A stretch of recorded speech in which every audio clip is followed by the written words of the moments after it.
อันนี้เบาเลยก็บ่ฮู้นะว่าเป็นนำสาเหตุหยังทุกคนสุดแปลกเลยเนาะยังถือว่าสมบูรณ์แน่นี่ทุกคนเบาเลยลองขุดค้นขึ้นมาเนาะแบบเล็กน้อยตามหนาดินเดี๋ยวไปเห็นกะสิประมาณนี้มันน่าสิมีตัวสมบูรณ์อยู่แต่สิอยู่พื้นพุ่นแหละนี่เป็นลวดลายจังซี่แล้วก็มีสัญลักษณ์หนังสือจีนนี่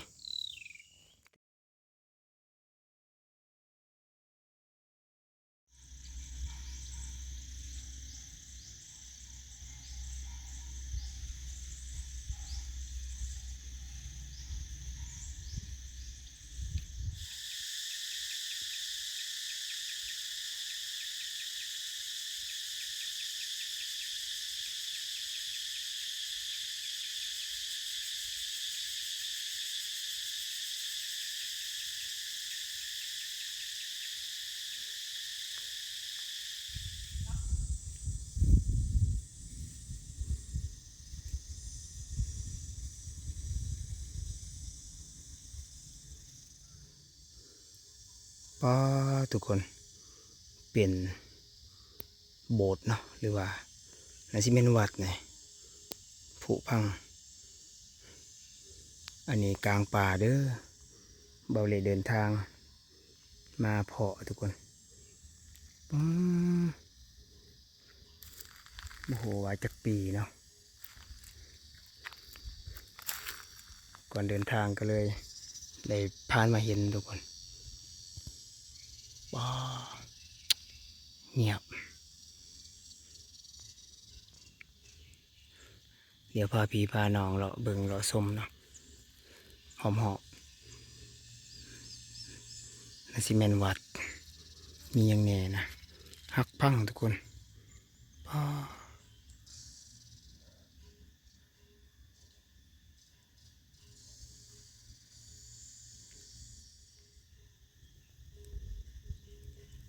อันนี้เบาเลยก็บ่ฮู้นะว่าเป็นนำสาเหตุหยังทุกคนเพราะว่าบ่พบเห็นผู้คนเพิ่นเนาะถ้าพบเห็นเบาเลยคิดว่าสิได้สอบถามมานะว่าแต่กี้มันเป็นหยังแหน่เป็นหมู่บ้านบ่หรือว่าเป็นอะไรเนาะเป็นน่าสิแม่นวัดเนี่ยทุกคนเบิ่งอันนี้เป็นหินอืมอ้อมหอบไปด้วยป่า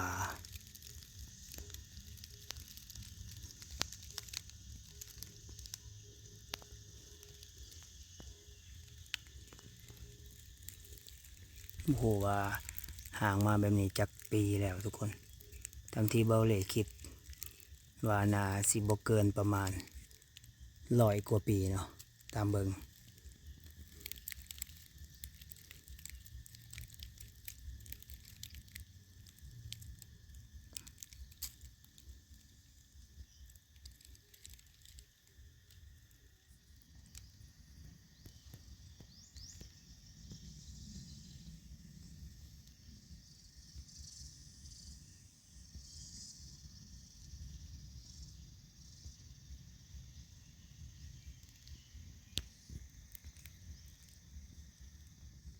อืมทุกคนนี่ก็มาถ่ายให้เพียงน้องเบิงทุกคนลองสันนิษฐานว่าเดาว่าประมาณจักปีแล้วเนาะแต่ว่าโครงสร้างเขาบ่เห็นประเภทพวกเหล็กพวกหยังมีเป็นแต่ดินจีทุกคนเขาจะเรียนดินจีนี่ดินก็ยังแข็งอยู่เลย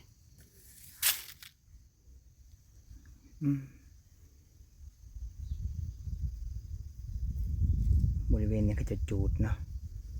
หรือว่าถือไฟใหม่ส่วนนี้ก็เป็นส่วนไว้ว่าฤดูแล้งนะไฟมันติดง่ายทุกคน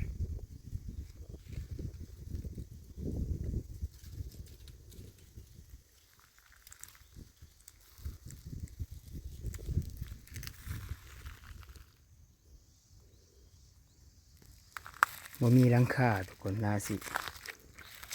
สร้างมาทันแล้วหรือว่ามันโยดผุพังแล้วเนาะนะแต่ว่ามันน่าจะหลายปี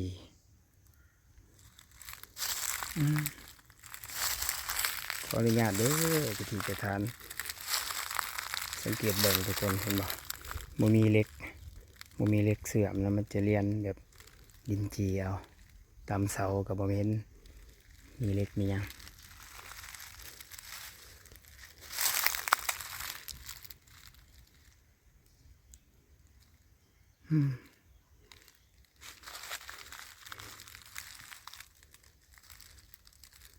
มีต้นใหม่เกิดอันไหนน่าสิมีหลังคาแต่ว่ามันน่าสิผุแล้วนะก็บ่เห็นเศษซากเดี๋ยวว่าของหมก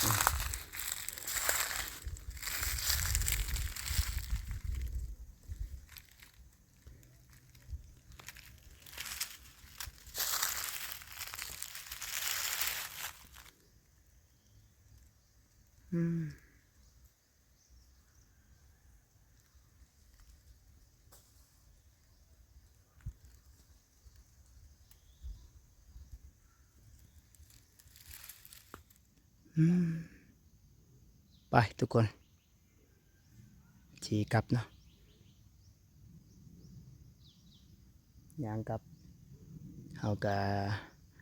การเดินทางเราเบาเลยก็ได้มาเห็นแบบเป็นคล้ายๆครับวัดห่างวัดเก่าแก่เรียนมาแต่ให้พี่ๆน้องๆเบิ่งนาซิเมนวัดนี่แหละทุกคนแต่ว่าบ่มีประเภทการสร้างเบาเลยบ่เห็นประเภทเศษกระเบื้องเศษไม้แบบว่าหลังคาเนาะแล้วก็เล็กบ่เห็นทุกคนน่าสิหลายปีแล้วว่าผุพังอันนี้เฮาก็บ่ฮู้เนาะบ่ว่าเป็นหมู่บ้านบ่บริเวณนี้หรือว่าเป็นวัดแต่สมัยตะกี้เนาะเฮาก็บ่จักทุกคนแต่ว่าเงียบ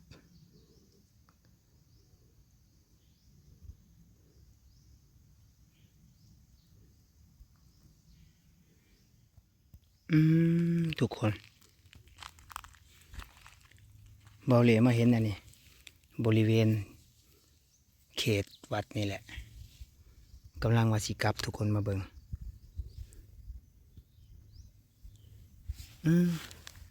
นี่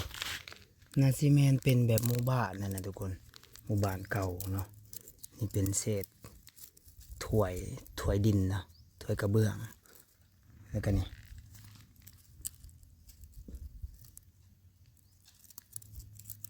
ขออนุญาตเด้อเจ้าที่ต่อเบิ่ง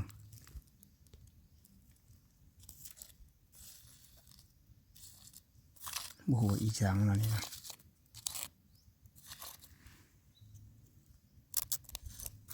เก่าเลยทุกคน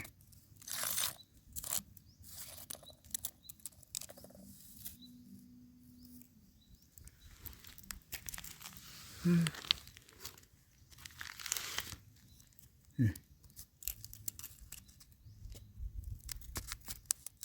ออนุญาตเด้อ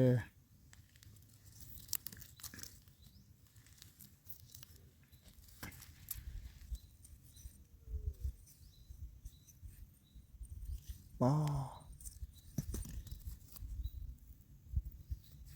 คักพี่น้องมันจะแตกต่างกับถ้วยแบบว่าสมัยปัจจุบันเนาะเบิ่ง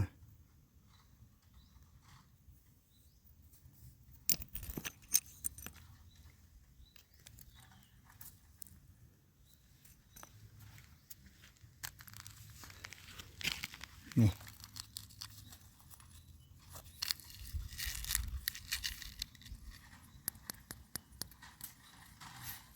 เหลือแต่เศษซากก่อน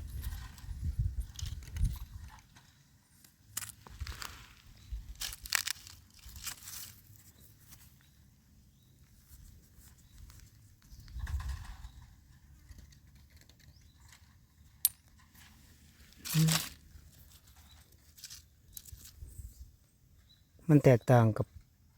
ของปัจจุบันหลายพี่ทุกคนแบบว่าลวดลายมันจะพิมพ์ลงเข้าไปแบบเลิกกว่าถ้วยแบบที่ใส่ปัจจุบัน ที่บ่ฮู้ว่าเป็นรุ่นเก่าแก่หรือจังไดก็บ่จักเนาะสังเกตเบิ่งเลยว่ามันแตกหักแล้วนี่เดี๋ยวลองขุดขึ้นมาก่อนทุกคนโอ้อันนี้ใบใหญ่เลยนี่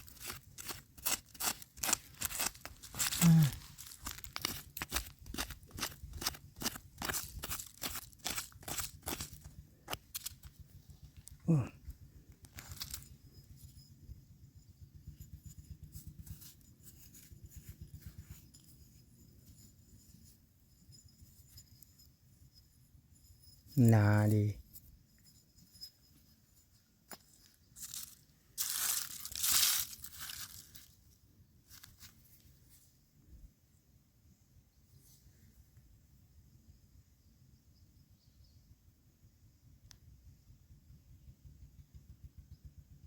เป็นหูบนะหูบคน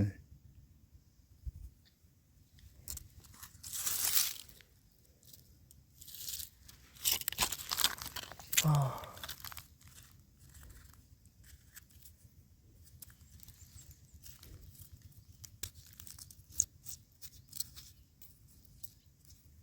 นี่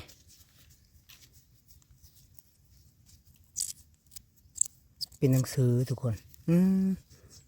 นี่มีตัวพิมพ์ภาษาจีน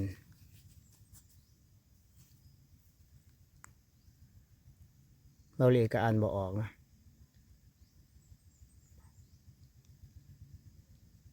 นาสิสมัยใดนะทุกคนแต่ว่าลักษณะว่าที่เบาเลยสังเกตแล้วก็ได้สัมผัสรู้สึกแบบว่ามันแตกต่างกับพวกประเภทถ้วยประเภทถ้วยหรือจานในสมัยปัจจุบันนี่น่าจะเก่าแก่เลยพี่น้องเป็นภาษาจีนแต่ว่ามันแตกมันหักพังเนาะน่าจะยังมีลายตัวดีเนาะแต่ว่าน่าจะดินแบบว่าทมเมียนนะนี่ป้า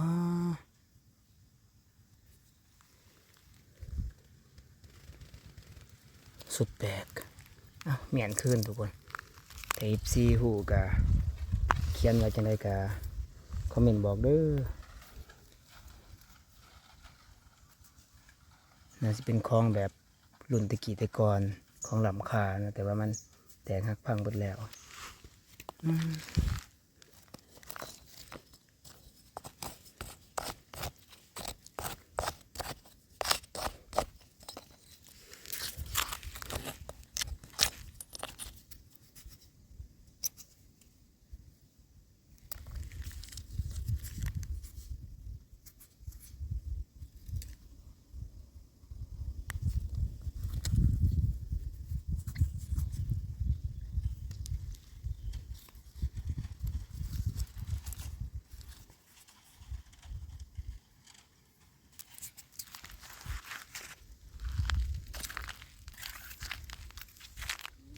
นี่เป็นอีกใบทุกคนตัวนี้ยังสมบูรณ์อยู่เด้อว่าเป็นอะไรนะทดลองขุดก่อนเอาบ่ได้นำเอาเมื่อดอกแต่ว่าทดลองเบิ่ง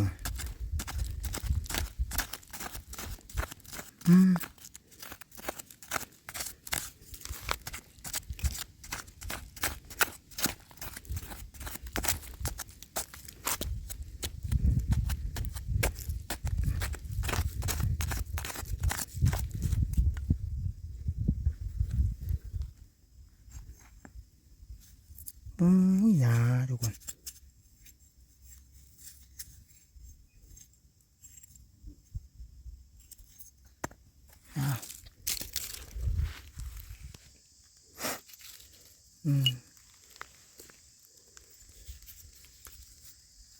นี่เป็นอีกใบทุกคน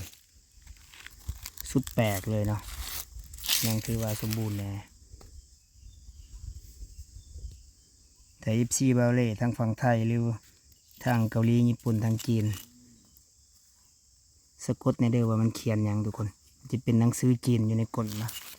ก้นถ้วย เสียดายมันแตกแล้วทุกคนนี่นั่นสิแม่นแต่ยุคใดบ่ฮู้แต่ว่าของปัจจุบันบ่แม่นแน่นอน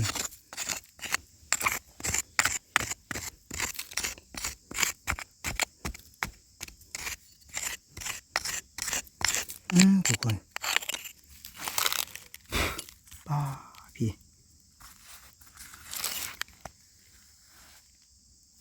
คักหลายแต่สิยังมีแบบของลำคาลายอยู่เท่านี้เดี๋ยวลองขุดให้เบิ่ง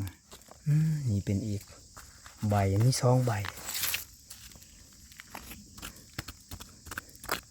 เดี๋ยวสิขุด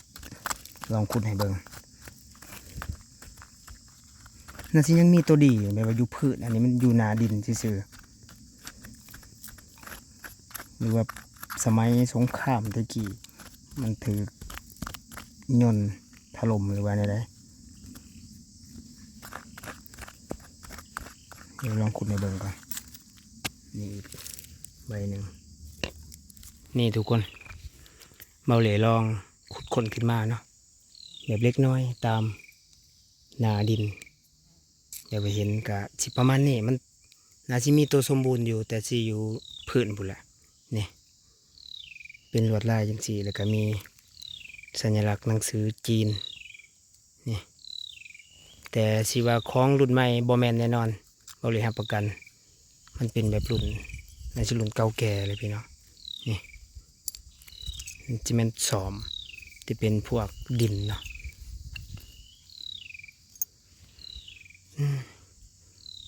อันนี้อยู่ที่เมืองสนาสมบูรณ์แขวงจำปาสักเหล่าไต่เนาะเป็นบ้านชนบทได้ผ่านมาก็เลยมาเห็น